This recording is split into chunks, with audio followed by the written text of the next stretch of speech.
per year income from tourism for the years after. And this next slide here is just a little chart of, just showing what I just discussed there, as far as the spending and also the income from the visitors. So it's just a little display there. All right, as far as the economic growth, they did a study between, their predictions are between GDP, which is going to be all the revenues that come into the games from people that are residents of British Columbia, which is where Vancouver is located, and also for people outside that are spending. And there's also incremental economic growth, which is just accounting for all the visitors, all the outside residents of British Columbia, and where that money is coming from. This next slide shows the difference between GDP and incremental growth. As you can see, there are 4 different levels as far as visitation: low, medium high, and high.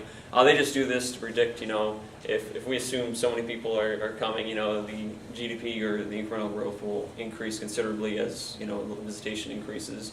And if you go through these numbers, somewhere between 55 and 72% of the economic growth is due to incremental economic growth. So it's important to focus more on the outside visitors than it is on the actual residents of British Columbia for the economic growth.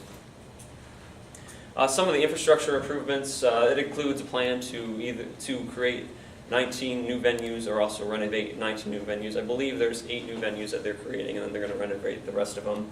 Some examples of a new venue they're creating is the Hillcrest National Bailey Park. This park is actually, right now, for the Olympics, it will be used for the curling events and ice skating events. And what happened is they actually created it so that afterwards it would be more like a community center for families. They built a library around it, they built a rec center. So there's a lot more stuff that they added around it so that it will be utilized after the Olympics as well. The Pacific